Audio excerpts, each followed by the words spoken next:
आज के इस वीडियो में हम लोग करने वाले हैं सोर्सेज ऑफ हिंदू लॉ। तो चलिए शुरू करते हैं। सबसे पहले हम लोग समझते हैं कि सोर्सेज का मतलब क्या है। तो सोर्सेज का मतलब है कि कहाँ कहाँ से ये जो हिंदू लॉ है वो निकल करके बना है, इसका ओरिजिन कैसे हुआ है। तो हम सोर्सेज देखते हैं कितने प्रकार के होती हैं। तो यहाँ पे हमारे पास क्या है ना, दो सोर्सेज है, एक है एंशिएंट और दूसरा है मॉडर्न सोर्सेज। तो एंशिएंट कौन से, वही पुराने जमाने के जो ट्रेडिशनल सोर्सेज होते हैं, और मॉडर्न जो अभी रिसेंट ईयर्स में जो बनी है सोर्सेस, उनको हम मॉडर्न सोर्सेस बोलते हैं। जैसे कि वेदास, स्मृति, डाइजेस्ट, कमेंट्रीज और कस्टम, ये सारे कौन से हैं, एंशिएंट है। और मॉडर्न कौन से हैं, equity, justice and good conscience, precedent, legislation, तो ये सारे कौन से हैं, मॉडर्न सोर्सेस हैं। नेक्स्ट हम देखते हैं एंशिएंट सोर्सेस को। सबसे पहले हमारे दो है ना, मॉडर्न और एंशिएंट। तो सबसे पहले हम एंशिएंट को देखते हैं। तो एंशिएंट में सबसे पहले आती है हमारे पास श्रुति। श्रुति का मतलब क्या होता है कि जैसे सुना जा सकता है, what is heard, right. And refer to the divine revelation, यानी कि कोई जो दिव्य शक्ति जो रिवील करती हैं, जो दिव्य शक्तियां होती हैं, वो श्रुति के अंदर आती है। तो ये जो वेद होते हैं ना, वो क्या है, प्राइमरी और मोस्ट अथॉरिटेटिव सोर्स होते हैं हिंदू लोग के। जो वेद है वो श्रुति के अंदर ही आते हैं। और ये जो वेद है वो क्या है, चार तरीके की है। देखते हैं कौन कौन से वेद हैं हमारे पास। तो सबसे पहले आता है हमारे पास ऋग्वेद, नेक्स्ट सामवेद, अथर्ववेद और यजुर्वेद। तो ये हमारे कौन कौन से हैं, चार वेद। तो अब हम इन वेद्स को डिटेल में डिस्कस करते हैं। तो ये जो ऋग्वेद है वो क्या है, सबसे पुराना है, ओल्डेस्ट वेद है। और इसके अंदर क्या है, हाइमन्स होती है, यानी कि जो गॉड को प्रेज करने के लिए सॉन्ग्स बनाई जाती हैं, उनको हम हाइमन्स बोलते हैं। इसमें प्रेयर्स होती हैं, जो क्या है, बहुत सारी जो डेटीज होती हैं उनको प्रेज करती हैं, यानी बहुत सारे जो गॉड्स हैं उनको प्रेज करने के लिए ये क्या बनाई गई हैं, हाइमन्स और प्रेयर्स बनाई गई है ऋग्वेद के अंदर। जैसे कि अग्नि, इंद्र, वरुणा, इन सबको क्या करती हैं, प्रेज करती हैं। और इसके अंदर रिलीजियस वर्शिप और स्पिरिचुअल आइडियाज होती हैं। नेक्स्ट आता है हमारे पास यजुर्वेद।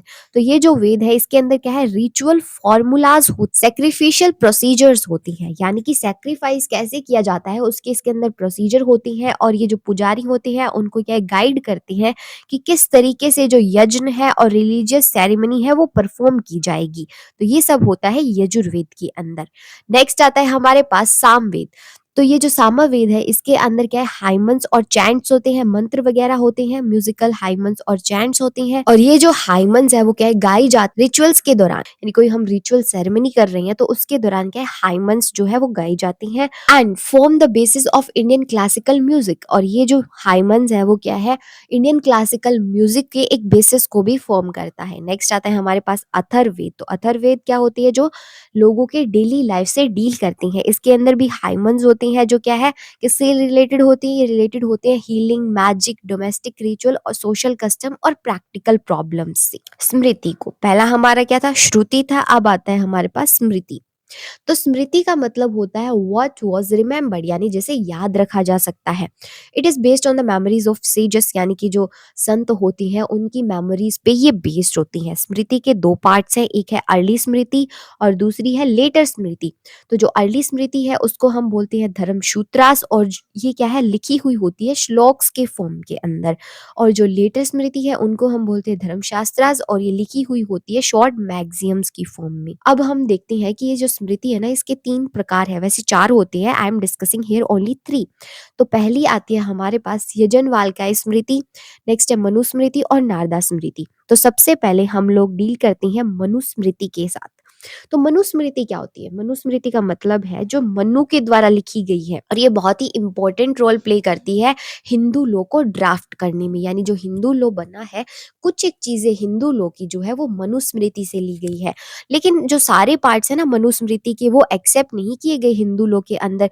कुछ एक जो पार्ट है वो रिजेक्ट कर, तो जो मनु है वो मानते थे कि वुमेन्स के पास कोई भी राइट नहीं होना चाहिए। तो ये चीजें क्या है, मनुस्मृति की हिंदू लॉ के अंदर नहीं ली गई। नेक्स्ट आते हैं हमारे पास for proper enforcement of law, Manu propagated the concept of डंडा।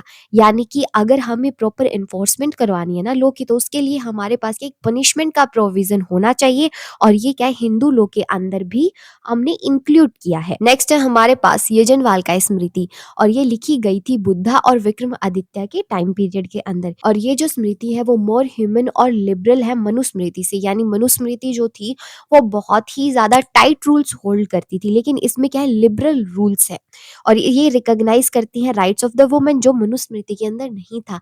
यहाँ पे वुमेन्स को भी राइट दिए गए लेकिन मनुस्मृति के अंदर नहीं दिए गए।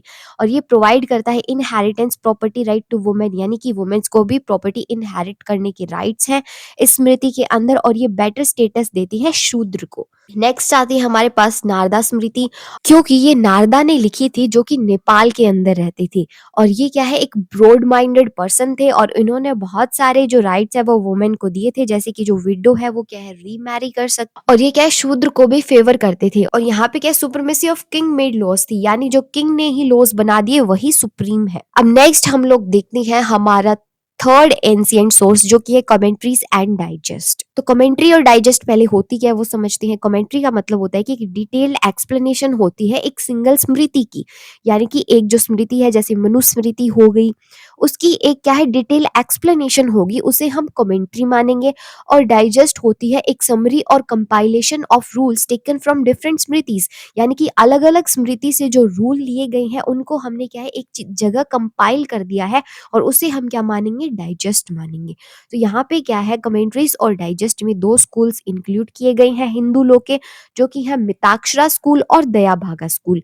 तो मिताक्षरा स्कूल जो है वो लिखा है विजनेश्वरा ने, और ये कमेंट्री है यजनवाल का स्मृति के ऊपर। यानी अभी जो हमने यजनवाल का स्मृति पढ़ी थी उसको क्या है उन्होंने डिटेल में एक्सप्लेन किया है, उसके रूल्स को एक्सट्रैक्ट किया है, और ये अप्लाई होता है थ्रू आउट द इंडिया। यानी कि ये जो मिताक्षरा स्कूल ऑफ लॉ है वो पूरे इंडिया पे ही एप्लीकेबल है, लेकिन ये दो जगह पे एप्लीकेबल नहीं है, आसाम और वेस्ट बंगाल में। नेक्स्ट देखते हैं दयाभागा स्कूल। तो ये लिखा था जीमुत्तु वाहना ने और ये कमेंट्री है मनुस्मृति के ऊपर। ध्यान रखना मिताक्षरा किसके ऊपर कमेंट्री है, ये है यजनवाल का स्मृति के ऊपर, और ये कमेंट्री है मनुस्मृति के ऊपर, और ये अप्लाई होती है मेनली आसाम और वेस्ट बंगाल में। मिताक्षरा पूरे इंडिया में है और ये किस पे एप्लीकेबल नहीं है, आसाम और वेस्ट बंगाल पे, क्योंकि वहां पे दयाभागा स्कूल अप्लाई होता है। नेक्स्ट हम लोग देखते हैं ये जो दोनों स्कूल है ना, इन्होंने अपनी रेलिवेंसी क्या है लॉस्ट कर दी है, अभी ये रेलिवेंट नहीं है, क्योंकि अभी क्या आ गया हिंदू कॉडिफाइड हिंदू लॉ आ गया। लेकिन अभी भी ये रेलिवेंट किन किन एरियाज पे है, उन एरियाज पे है जहाँ पे अनकोडिफाइड हिंदू लॉ है। यानी कि ऐसा नहीं है कि जो पूरा हिंदू लॉ है वो कोडिफाइड नहीं है, कुछ एक ब्रांचेस उसकी अनकोडिफाइड है, और अनकोडिफाइड ब्रांचेस पे ही मिताक्षरा और दयाभागा स्कूल अप्लाई होती है।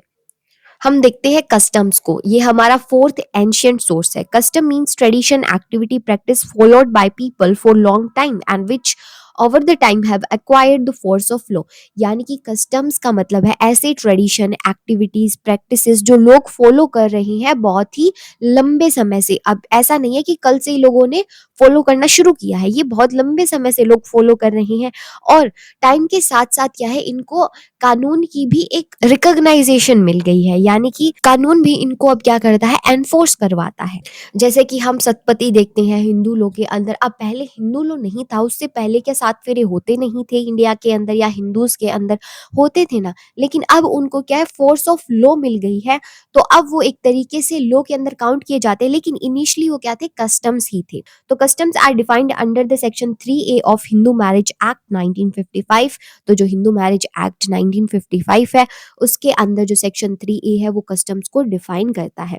और इसेंशियल्स क्या होते हैं वैलिड कस्टम के, इसेंशियल्स हैं वैलिड कस्टम के कि वो एंशिएंट होने चाहिए, रीजनेबल होने चाहिए, मतलब ऐसा नहीं कि कुछ भी कस्टम बना दिया, और ये क्या है कॉन्टिन्यूअस होने चाहिए, लगातार चलने चाहिए, ऐसे नहीं कि बीच में रोक रोक के हम इन्हें चला रही हैं। नेक्स्ट है सर्टेन, सर्टेन होनी चाहिए, यानी क्लियर होना चाहिए कि ये चीज कस्टम है, ऐसा नहीं है कि हाँ अभी हमारे माइंड में क्या है कंफ्यूजन चल रही है कि ये कस्टम है या नहीं है, ऐसा नहीं होना चाहिए, एक सर्टेन होना चाहिए ये कस्टम।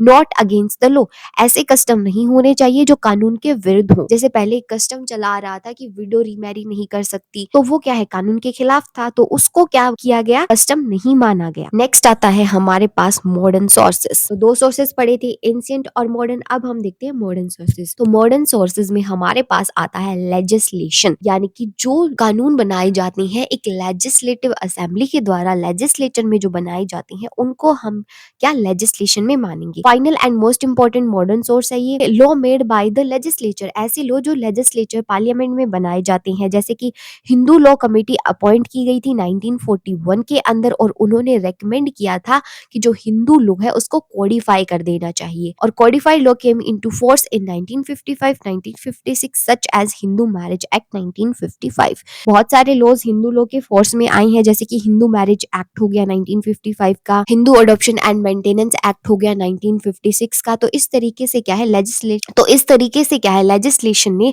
हिंदू लॉ को कोडिफाई किया है। नेक्स्ट आता है हमारे पास प्रेसिडेंट। प्रेसिडेंट का मतलब होता है ऐसे लॉज जो जज बनाते हैं, जज मेड लॉ होते हैं जो बहुत सारी जजमेंट के अंदर दिए जाते हैं। जो आर्टिकल 141 है इंडियन कॉन्स्टिट्यूशन का, वो ये कहता है law declared by the supreme court is binding on all courts in India accept the supreme court itself. यानी कि ऐसे लॉज जो सुप्रीम कोर्ट डिक्लेयर करता है वो बाइंडिंग होते हैं सारी कोर्ट्स पे इंडिया के अंदर, लेकिन वो सुप्रीम कोर्ट के खुद के ऊपर लागू नहीं होते।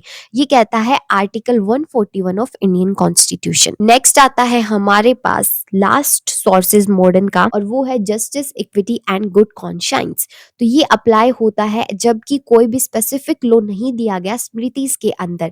जस्टिस का मतलब हमें पता है, इक्विटी मतलब इक्वालिटी होनी चाहिए सब जगह, और गुड कॉन्शियंस मतलब एक गुड फेथ के अंदर डिसीजन लिया जाना चाहिए। Also applied in case of conflict between स्मृतिज। अब जब स्मृतिज के अंदर कॉन्फ्लिक्ट हो जाता है तब भी क्या है, जस्टिस, इक्विटी और गुड कॉन्शियंस को अप्लाई किया जाता है।